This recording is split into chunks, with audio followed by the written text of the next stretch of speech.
I think about that a lot actually because Vancouver is such a big city and we don't really have a strong sense of community. And I find that quite a bit here in Cumbernauld. I mean, I haven't lived here since 1993. I come back fairly frequently and I always bump into people I know or people who know my sisters or my parents. Right. And I think that's special because I can go for an entire week in Vancouver and not really bump into anybody that knows me and also knows my history, you know, so I think that's very special. Actually, something funny happened when Andrea came to visit me in 2018. We went to North Vancouver, which is a suburb, and she was just, I think, I can speak for you, it was kind of a shock that we were in one city, but it would take us an hour and a half or 2 hours to get from one end of the city to the other. And I know growing up here, when my dad would drive us to Edinburgh, it seemed like it took hours and hours, but actually it didn't, you know. So coming back here, I mean, we live in Seafar. Well, my mom lives in Seafar, and we just walked here. It took us 2 minutes to walk here, and that concept is just unthinkable in Vancouver. Oh, Vancouver? Well, I would say it's very multicultural. I mean, obviously I'm not white, which isn't a big deal, but definitely growing up here, it was a bit weird not having anyone around that looked like me except for my parents and my sisters. So I would say in Vancouver it's extremely multicultural and it's definitely easier to blend in, I guess. Did you feel less apprehensive, you know, that you're going somewhere where you had people who had a similar ethnicity or anything like that? Maybe not exactly. I think for me it was more of an opportunity to learn about different cultures. I think I like that a lot. Obviously, how long have you two known each other? Since we were 6. Since you were 6. And you still kept in contact all that time? Yeah. Yep. Travelled about visiting each other and travelling I must have the been world. back and forth like that. I must have my first. Exactly. I like that. I mean, to have as well this communication back and forth between two different countries and you know, cultures and stuff like that must be quite good. That pen pals, as we used to say. Yeah, it was actually. Pen pals. We wrote so many letters to each other. We didn't have the internet when I left here. Like in '93, there was no internet, so we had to write letters. And on special days, we would call each other. It was super expensive, but yeah. I moved to Cumbernauld when I was 3. Before that, I lived somewhere in Glasgow. I'm not exactly sure, but I was actually born in Malawi. In Blantyre, which obviously has a Scottish, Scottish connection. I went to, I used to keep telling people I worked at Houston Johnston in Scotland, right? Not Texas. Yeah, not Texas. In Scotland as well, and stuff like that. Blantyre, Malawi, and I went to St Andrew's High School there. So we had a Scottish flag in our courtyard, and we celebrated St Andrew's Day. So my English teacher was from Partick. He was the only one who could understand my accent at the time. You know, a lot of the stores I remember growing up aren't here anymore. I mean, like we used to go to, I think it's called Ottavio, the chippy.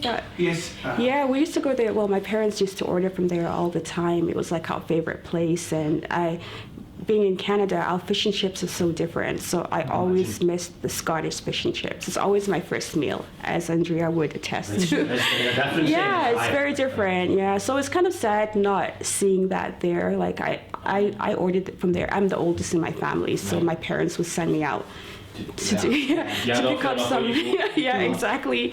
And that's another thing that is quite remarkable. The fact that as a 7-year-old, my parents would tell me to go to the shops on my own, and I did it with no qualms, and it was safe.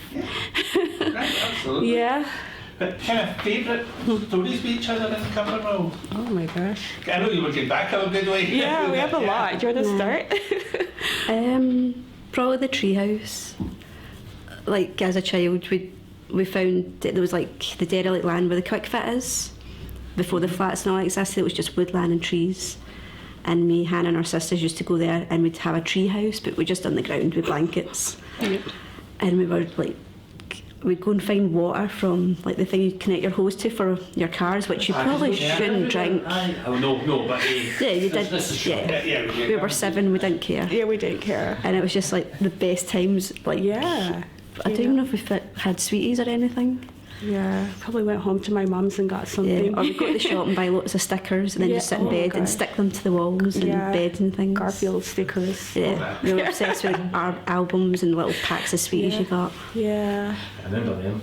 And it was just like you'd spend hours doing that, and it was just the best day ever. I know, it was fun. Well, actually, I spent my teens in Malawi, which was like, extremely jarring having lived here. And well, the good thing about Malawi is we have a strong connection to the UK. So a lot of the pop culture is the same. And that was very helpful in a sense because, I mean, that was one way I could kind of stay connected. But I really felt I was missing out on life because I knew what would have come for me in the future if I had stayed here. Like, I know that in primary 7, I would have gone to York on a field trip. In the first year, I would have gone to Paris, and I would have gone to Greenfields because that was, or St. Mary. What was the school near me? Greenfields, yeah. Yeah, I would have gone there. So I felt like I was missing out on a lot, which was, looking back, it was unfair for me to think so because I really did have a great life in Africa, and I experienced a lot of culture, and I got to meet my family. I got to speak my native tongue, but as a teenager, you just want what you know your friends have. Yeah, so I kind of felt like I'd missed out on a lot, to be honest, you know. Oh, well, after high school, I was supposed to come back to Scotland. That was my dream, to go to university here, but I had an aunt in Canada, in Vancouver, so my parents decided that I should move there. I was kind of disappointed, to be honest. I wanted to come back here, but I feel like it was a good move for me. But at the time, it didn't seem like it, because I always felt I would come back here. Did people, when people found you were from Scotland and Vancouver and stuff like that, did it change anything? Yeah, they thought I was like a unicorn or something. They actually didn't understand how a black person could be Scottish, you know. And I think it made me special in their eyes, definitely. And yeah, people wanted me to share my stories and my insight and whatnot. And yeah, I think they're quite fascinated by that fact, and especially since I've still kept a close connection with Cumbernauld. You were saying that about your sister as well. Your sister was born here? Yeah. So she's got a British or a Scottish passport, and she's like, I'm Scottish. Yeah, exactly. At the airport, they're always like, whoa, I didn't know there were black people in Scotland. And I was like, of course they are. I don't think I had any negative feelings towards any area. Yeah, I mean, not really. I initially lived in Cumbernauld on Burns Road, so the towers, the flats that we... Oh, yeah. Yeah, that was actually my first memory was in that 1A Elliot House, Burns Road. Oh, yeah. Yeah. So those my first memory was actually in there. You obviously just remember how it was, and you kind of go, oh, like, even in Gregory's Girl, when she walks down the stairs to the clock, and I'm like, oh, I remember that. I see the clock. Yeah, I think it's very special. Like, I mean, I had lots of friends in primary school. Like, I didn't keep in touch with too many of them. And also, Andrea knows my family. She knows my sisters, my parents, and I know her mother, and I knew her father, and her grandparents, and her cousins, you know, so... Yeah, I think it's very special. And also, I know maybe one of the reasons why you're very much in tune with the developments is because you want to tell me, like, all the new things. Like, she would keep me up to date with a lot of things. Like, this isn't there anymore. They've done this and they've done that, you know. You don't have the same future shock when you come over. Yeah, not the same. Exactly. So I was even saying that, but like, I was like, soon they're knocking down a big portion of the town centre. That made me sad. Like, the doctor surgery's going and all that. And I was just like, that's going to be a shock to me. Never mind you. Exactly. I think that it's still there. I think it's still there. But yeah, it got demolished, and then Elliot House got demolished. Yeah, and my mom Narkovsky. would say, and then I told my mom that the town centre might get demolished, and she was so sad because she was talking to my third sister, and she was like, "Your history is all gone." She was being very dramatic, but yeah.